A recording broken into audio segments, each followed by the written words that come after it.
So sorry about that, guys. I had some technical difficulties, so I'm back up now and I'm back live again.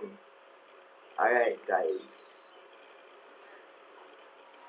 So what I was saying to you a while ago is that all these colossal clubs in their respective leagues, I was speaking about the Serie A teams who don't want to be present to this joint meeting with all Italian clubs to discuss how to move forward as it relates to the Super League and what should be the format to qualify for the Super League. You understand what I'm saying? I've not seen yet on the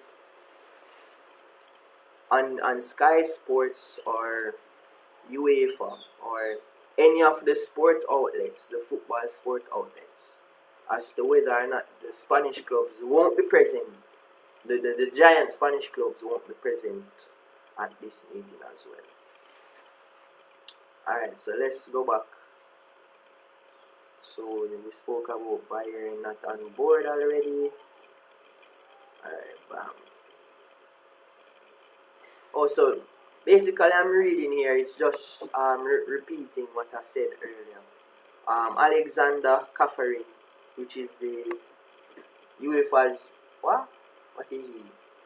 Okay, so he's a representative from UEFA, Alexander Kaferin. So he confirms that the players that plays in the Super League will be banned from playing World Cups, Euros. They will be allowed. So basically what I said earlier, they won't be allowed to play for the country. They won't. There are some negative impacts towards the players if they are on board for this league. Let me see what he continued by saying. So Mr. Kaferin continued by saying, these are so-called big clubs. By the way, this is officially from UEFA. These so-called big clubs is clear that, what? It is clear that the big clubs of today were not always big clubs. Juventus were in Serie B. Manchester United before Sir Alex Ferguson was I don't know where. So, you see what UEFA is saying here.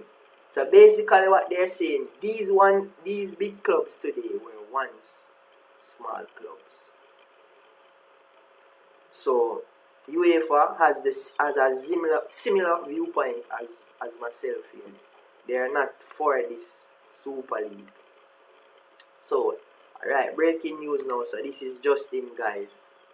Alexander Kaferin, 2 hours ago, will meet leaguers to decide about sanctions for the clubs involved in UCL and Europa League this season. We will try to use all the sanctions against the Super League clubs as soon as possible. They have to be banned from all our competitions, players too. So the question I want to ask now, were the players on board with this Super League? Were they consulted about entering or even establishing the Super League? Because here we are hearing that is the club presidents, the club owners are advocating for the Super League. So that's my first reason as to why I said this is a quick rich scheme here for these clubs and infuriating the smaller clubs. So what I want to ask, were the players consulted? Do they have some knowledge? Well, they must have some knowledge about it because it's all over the football world at the moment. But what I'm saying, were they in discussions as to whether or not they want to be a part of so-called an elite Super League or the European Super League, so to speak? What I'm saying, guys, the players, if they weren't for this league, they are suffering from their owners and presidents' mistakes. I would call it mistakes because they are breaching the law of the football governing body of the world. They are breaching all the regulations because remember, guys, none of these things can't be published or created without the go-ahead from FIFA and UEFA. You get what I'm saying? Because look at it now, guys. UEFA will lose money if this European Super League is established.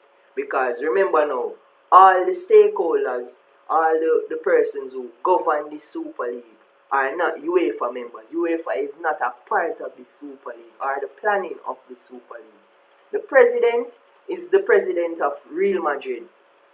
Then you have, give me a second.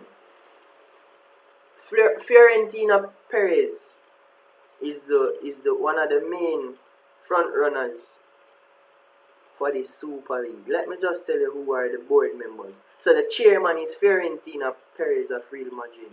Then you have the vice chairman. One of the two vice chairmen are Andrea Agnelli. Agnelli, am I pronouncing it right? Andrea Agnelli. So what I'm saying, guys. And then the second vice chairman is Joel Glazer, Manchester United's owners. So here you can see the governing body are the leaders, the main men, the owners of these respective clubs. So clearly you can see that these are the persons who will be benefiting financially from this new format of a European elite league, so to speak. Because, as I said, UEFA has done this thing and they have done it very well over the years. They have given every club in the world an opportunity to play in a prestigious league, or play in a prestigious competition rather. So, for me, this is totally going against all these things, guys.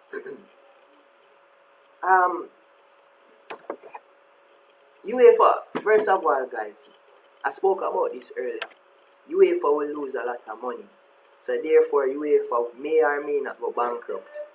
Who knows what will happen?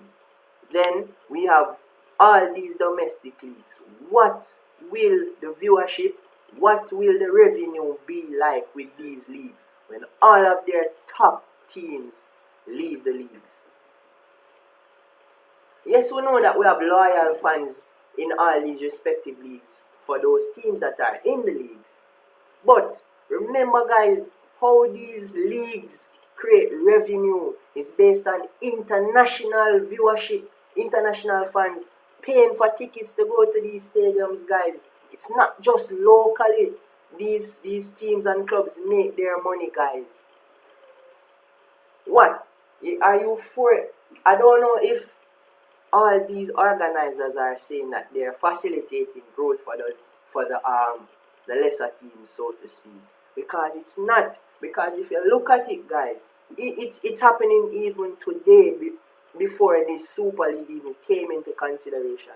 All these top clubs are taking the stars from the lesser teams to make themselves a giant in the league and a giant in Europe.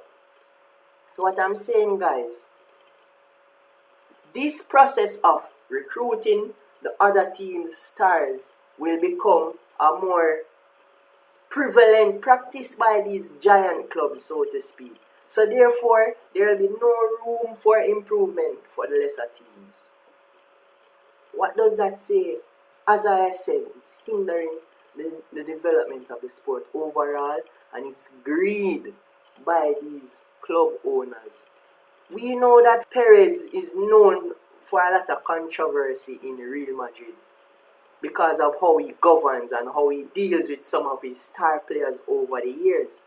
They don't get star-like treatment from him because he's the man. He's the man that runs the show. I mean, to be frank, he's done well at Real Madrid and he has had a lot of success since he's there, Mr. Perez. But there are a lot of things there that, look at how he dealt with the Cristiano Ronaldo situation. Cristiano wanted more money to stay at the club. He didn't because Cristiano is old. Now Cristiano is in Juventus, keeping Juventus afloat, and now Juventus are also on board with this as well. And you know the thing I just want to highlight, no disrespect to Arsenal and their fans and the club on a whole. Why is Arsenal signing off on this deal? Arsenal is not a top 6 team currently in the Premier League. Why? Why are they? So to Tottenham. The top four in the Premier League right now, the two Manchester clubs, Leicester City is in third, and it's between West Ham. West Ham is currently in fourth at the moment, and if Liverpool wins their game today, they surpass West Ham on the table. So why is it that the likes of Arsenal, who in the past few years are demanding such a league, and they're not an elite team right now, performance-wise? Probably if you look at their bank account, they're one of the richest teams in the world. But they're not attractive. Arsenal fans are getting heart attacks, strokes, and all sort of something. No disrespect. And look at what the club is doing. They're demanding the Super League, and they're not a super team. Now, I know Manchester United have been up and down based on the years. So I'm not just only going to slander Arsenal. Manchester United shouldn't even be in this talk right now. Because if you consider a team to be elite within the last 8 years, Manchester United is not in that conversation.